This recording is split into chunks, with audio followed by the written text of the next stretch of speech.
We're going to get another view of the Trump victory and his transition to power from the president and CEO of the NAACP, Cornell William Brooks. I want to get your reaction to the Trump victory. Cornell, there's a lot to discuss. We ought to take a quick break. Sure.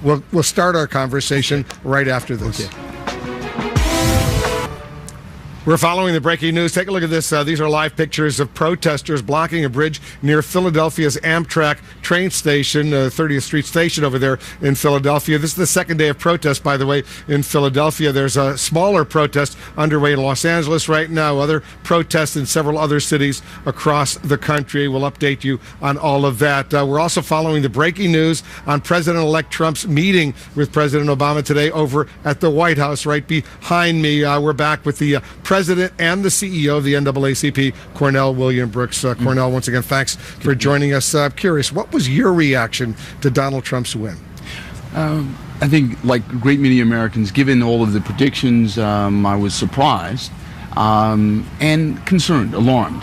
The reason being is that the country has survived a presidential campaign in which we have seen literally misogyny mainstreamed, anti-Semitism normalized, racism regularized, if you will.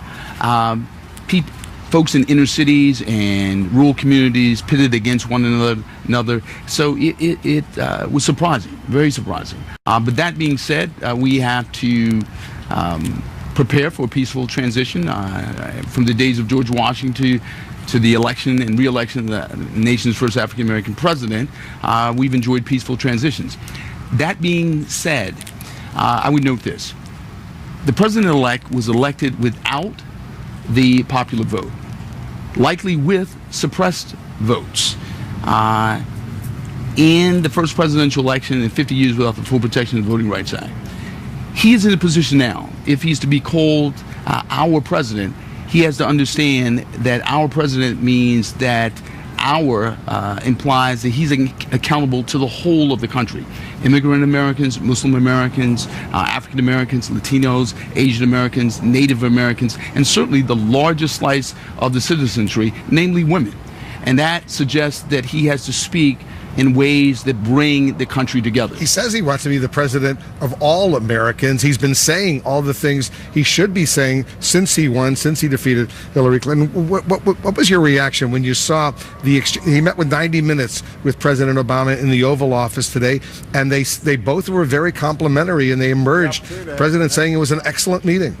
Well, let's put it this way. It is said that you campaign in poetry and govern in prose, but we've seen a campaign that's represented obscenity, so we can only hope that we're going to turn that into prose. And what that means is specific policies that bring the country together. Here's what we see. In this campaign, it's not been merely about offensive rhetoric, but also offensive policy. So rhetoric that otherizes and ostracizes and demeans Muslims, and an immigration policy that suggests an entire religion being banned from the country.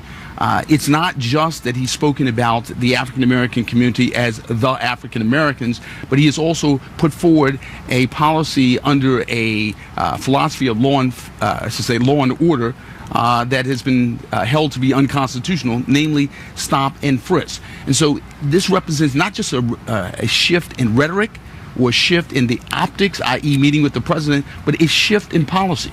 So in other words, he has to speak in ways that bring people together, but policy specifics that bring the country together. You know, it's curious because we looked at all the exit polling, and a lot of people around the country who voted for President Obama in 2008, who voted for President Obama to be reelected in 2012, they wound up voting for Donald Trump this time. And I wonder if you have an explanation for that. But know this, the country wanted change, but change generally means change for the better. It does not mean change in terms of dividing, change in terms of pitting us one against another. I don't believe that the majority of Americans want to heed and obey racialized dog whistles that render some of us cowering and in fear, and others literally snarling in anger. And so he has an opportunity in terms of speaking to the economic anxieties of the country. His notion of a major investment in infrastructure, boosting high-paying jobs, focusing jobs on undercapitalized communities where we see elevated levels of unemployment and underemployment. Focusing on those kinds of policies, I think, can be helpful. He says he wants to reach out. He wants to help the working class. He wants to help African Americans. It's interesting. We also looked at the exit polls. African American turnout in some key states this time was lower than it was 4 years ago and 8 years ago. And I wonder if you have an explanation for that. Well, let's note this. Across the board, across demographic slices of the citizenry, we saw lower turnout overall. So let's be very clear about this. So the results of this election can be attributable to the African American community. We can't blame African Americans. I think it's important to note here that during the course of this campaign, we've seen no less than 10 cases of voter suppression, where courts have attested, held against voter suppression. And so we have a president-elect who was elected literally with 2 thumbs and 8 fingers on the scale in terms of suppressed votes in communities all across the country. African Americans, Latinos, rural voters. Think about it. Within days of this election, we had 4,000 voter registrations purged in North Carolina, a state held to have engaged in intentional racial discrimination with respect to the vote. So this is a moment where I believe this president is entering the Oval Office with this election under a cloud. Voter suppression did not begin with him, but it's certainly. But do you think he got more electoral college votes than Hillary Clinton did? Was it a free and fair election? It's absolutely not a free and fair election. Not where you have court after court after court literally catching vote suppressors red-handed.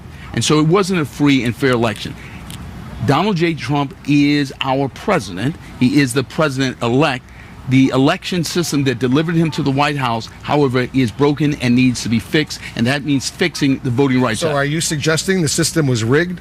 Absolutely not. I'm not suggesting that the system was rigged. What I am suggesting, in fact, is we have those in state legislatures all across the country who have engaged in voter suppression. We have court after court, the Fourth Circuit, the Fifth Circuit, that have attested to this. And so the point being here is not so much that the system is rigged, it's that the Voting Rights Act is broken, clearly. So you obviously want that to be fixed. What do you say to those people out there who right now, and you're a civil rights leader, who feel that they have been betrayed to a certain degree, and they're disappointed and they're angry right now in seeing, for example, a picture of the President of the United States welcoming the President-elect of the United States? There's a lot of anger out there right now. We're looking at some protests in Philadelphia, for example. How worried are you, for example, that their civil rights potentially could be violated? I'm very concerned. The NAACP is not in the business of hand-wringing worry, but we are in the business of focusing our concerns. And so when we look at these demonstrators and protesters across the country, they have a right to be concerned. But even as we are concerned, even as many of us are angry, we have to be focused, we have to be determined, and we have to put forward a strong civil rights agenda and demand that this administration adhere to it. We have been very clear. We are willing to stand with this administration, stand at its side, but we are willing to also stand in its face if it violates the civil rights of Americans. And that means with respect to immigration reform, that means with respect to policing, voting rights. We as a country have to come together. We are bigger and better than the presidential campaign that we just survived. One final question, Cornell. I know you invited Donald Trump as a presidential candidate to come to your convention, the NAACP convention, this past summer. He declined the invitation. Is this a moment for you to reach out to him, for him to respond, for the two of you to get together with other civil rights leaders and talk about these issues? Absolutely. You're ready for that moment. We are ready, certainly, to talk to the president-elect. But the question is, we need a conversation and a dialogue that's robust and honest, and that recognizes how deeply divided the country is, how badly broken the Voting Rights Act is, and how wrong-headed some of his policies that he's called for in terms of stop and frisk are. That kind of honest, frank conversation is certainly necessary. But we ask that the president-elect certainly come to the table really recognizing the state of the country. Look over our shoulder. The folks behind us, those protesters, those demonstrators, they represent the whole of the country, and they're part of the country. So you're going to reach out to the president-elect? Absolutely. Okay, Cornell. Thank you. Thanks very much for joining us, Cornell William Brooks, the president and CEO of the NAACP. Just